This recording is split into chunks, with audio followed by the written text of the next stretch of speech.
There are some important lessons taking place on the hardwood court in a Milwaukee neighborhood, and those layups and literacy lessons have stayed with the players long after they leave the program, crediting a local doctor who drew up the playbook.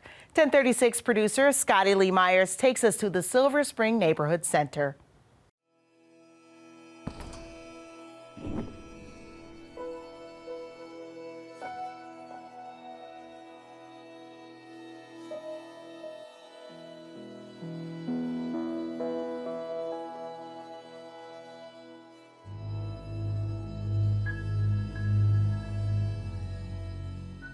Basketball is more than a game because it teaches you discipline. It teaches you how to be consistent. It teaches you to show up even when you don't want to.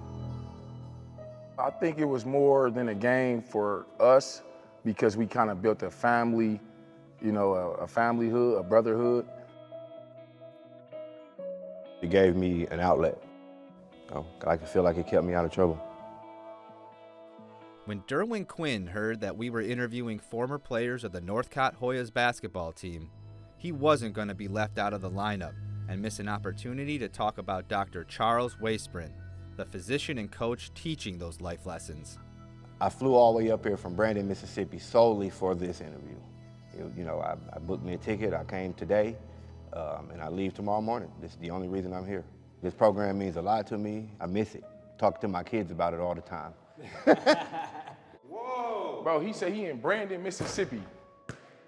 For all three of these players, basketball was more than a game because Waysprin was more than a coach.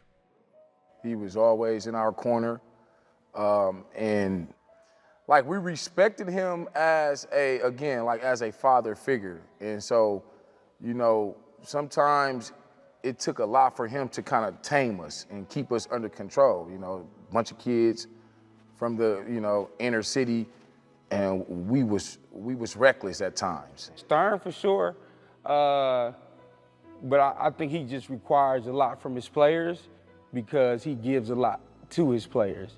And you know, to whom much is given, much is tested and requested back. It just felt like a family. It felt like vacation every weekend. Like it didn't feel like we were just going for basketball. It felt like we were just going for fun. Waysprin coached his young players to a state championship in 2003, but that's not what he's most proud of. Yeah. Thanks, guys. Yes. Sure, Coach. Thank you. You know, you're Yes, our sir. favorite. I don't get to tell you too often. This is our guy right here. You know, brought tears to my eyes, you know, what wonderful young men they are. You know, we had a very, very tight 12 years together. We did love them, you know, and to have someone in their corner, I think, is really very important. You know, if you talk to people who've made it out of horrible surroundings, they all talk about how someone in their life believed in them. It all started in 1997 with a book. All right, here we go. Let's go. The most influential book for me really was Hoop Dreams. And it's really started a lot of what I'm doing now because I thought it was so germane to what I see out in society. If you look at city Milwaukee kids, you know, everyone's aspiration is to go to the NBA. And the truth is, no one's going to the NBA. I like to tell them that, you know, Hoop Dreams is great, but, you know, you need to learn how to read and write and go to school and have a plan B because Hoop Dreams is likely a dream. I want a three-man weave. I want nice 3 even lines. I've been doing this for 24 years, you know, and my model sort of is, I like to start it when the kids are 9 or 10 years old because I feel I have a more ability to influence their life course. So I'd like to develop a program of 4th or 5th graders and really stay with them until high school. Waysprin originally launched the program out of the Northcott Neighborhood House and only recently migrated to the Silver Spring Neighborhood Center as the Layups and Literacy program, putting a stronger emphasis on an educational component.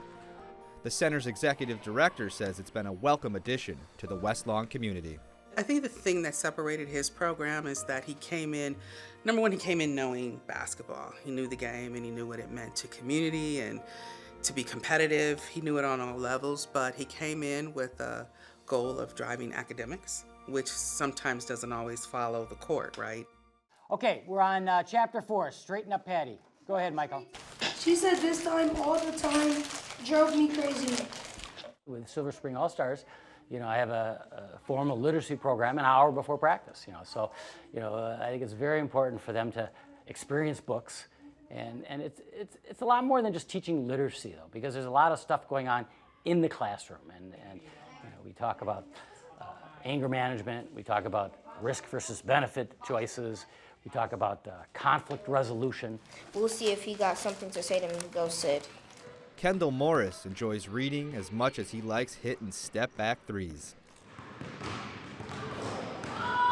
We read a new book almost every month, I would say. So we like to get through our books fast.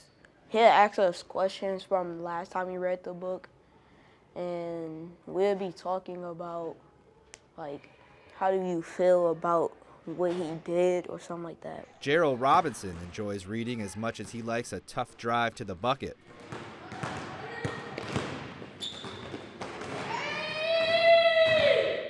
I read fairy tales, action books. I read a lot of books. What books are you reading, like, downstairs right now? What's the team reading? Patina. It's about a track team. There's 4 books of the track people. There's Patina, Lou, Sunny, and Ghost. We already read Ghost. And that book was just amazing. You think your reading's gotten better from coming here? Mm-hmm. A lot. I'm now just learning that I can read at higher levels.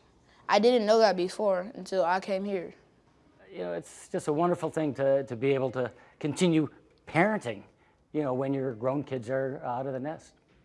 It was Waysprin's son, Sam, who played on the Northcott team for 7 years, who revitalized the Layups and Literacy program, a legacy that will live on for a long time. Well, obviously Sam was the light of my life. He loved being part of the program, and he was just a absolute delight and very funny.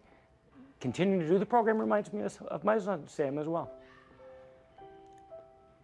Sam is our brother. Yeah, man. Sam is our coach's son, but he's known to us as a brother. Yeah, he shared his dad with us. He was so humble. He died in a horrible elevator accident in New York City. And it was an outpouring of grief. And, we started a GoFundMe page to really help fund this program, which has helped.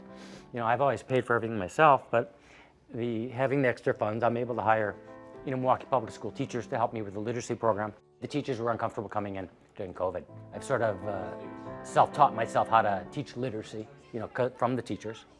I think of myself as an essential worker, not only as an internist, where I continue to work during COVID, but I think I'm an essential worker as far as these children. Let's go, Tazier! Good pass. Dr. Waysprin has always been an essential worker, even before the pandemic, as he helped shape his young players into the men they are today. For Quinn, who now owns his own painting business, that meant bringing in the right mentors. One of my favorite parts of this program is he introduced us to 3 black men who looked like us, who were successful. And, I like to thank him for that, for bringing them in here and letting us see, kind of a glimpse of what we could have if we work for it. The assistant coaches I had at Northcott were pharmaceutical reps. And it was interesting. So the kids, when they talked about what they wanted to do when they wanted to grow up, they either wanted to be a doctor or a pharmaceutical rep. So I think the adult mentoring does help. They didn't say, well, I want to be an NBA player. They want to be a doctor or a pharmaceutical rep. For Robinson, who's now a teacher at Riverside University High School, it meant pushing him to go to college. I remember one conversation I had with Coach Waysprin, and I was just appalled the fact that he went to college for 12 years, because at the time I was like, school is not it for me. And so he looked back and he said, Donovan, the average professional career is over at about 32, 33. And he said, mine is just beginning.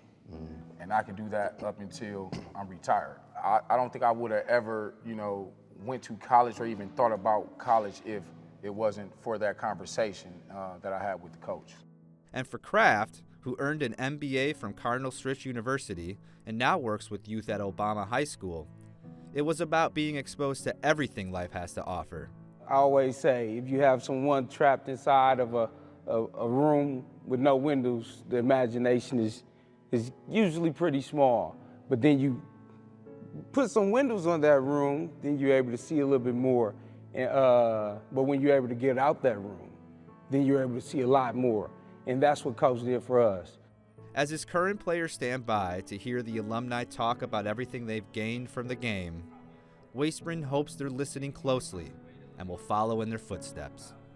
I'd like to duplicate the Northcott experience. I'd like them to stay in the program and for me to have them in, 4th grade and 5th grade and 6th grade and 7th grade and 8th grade, 9th grade, 10th grade.